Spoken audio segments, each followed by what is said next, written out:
Here's KATC meteorologist Bradley Benoit.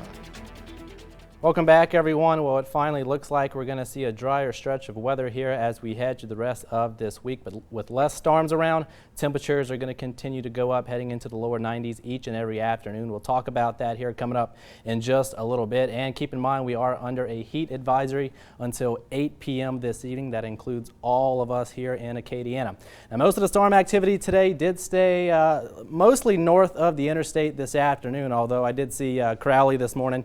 You got in on a pretty heavy downpour, but the good news is here the radar is starting to wind down with the storm activity as we begin to lose the heating of the day. So if you have any evening plans or trying to get out and about, not looking too bad out there, albeit on the warm and muggy side. So overnight tonight into tomorrow morning should stay on the quiet side, but again, lows will struggle to drop back into the upper 70s. We hit 80 degrees here in Lafayette this morning, so again, we'll be lucky to get back into the upper 70s tomorrow morning.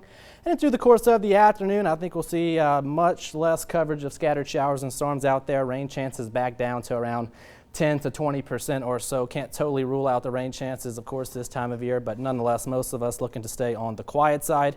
Quiet start to your Wednesday, and then we do it kind of all over again. Rain chances will sit at around 10% or so, and again, high temperatures the next couple of days. Sitting in the lower 90s, heat indices well into the triple digits. So keep that in mind if you're going to be out and about or doing any sort of cleanup efforts out towards southwestern Louisiana.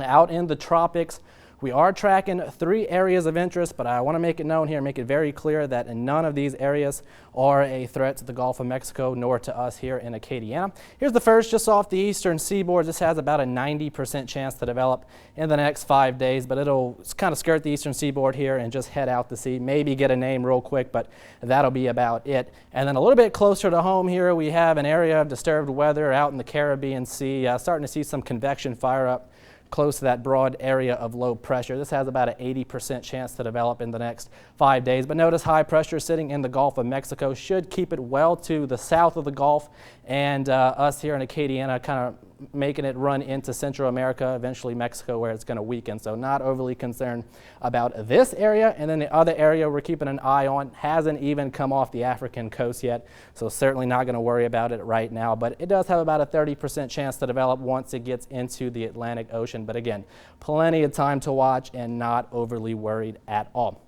So I know if you're like me, you're probably wondering kind of where we are in the hurricane season and how many days we have left. The official end of the hurricane season doesn't come until November 30th, so we still do have a ways to go. We're right here on the yellow line, September 1st tomorrow. Peak of the season around September 10th and 11th, and then after that we'll kind of be on a slowly descent here on the right side of this graph heading toward the end of the season. So of course still a ways to go, but nothing to be overly worried about at this time, and of course we'll continue to keep you updated with everything regarding the tropics. Now I wanted to take a sneak peek into next week, because why not? Models kind of coming into a better agreement that we may see a deepening trough coming out of Canada, trying to swing through the southeastern U.S., helping to usher in our first perhaps fall-like cold front. So this is the Euro temperature map here for next week, and notice keeping us in the lower 90s for next Monday and Tuesday. This is next week, so yeah, okay, no big deal. And then here we go into Wednesday. Notice it drops our temperatures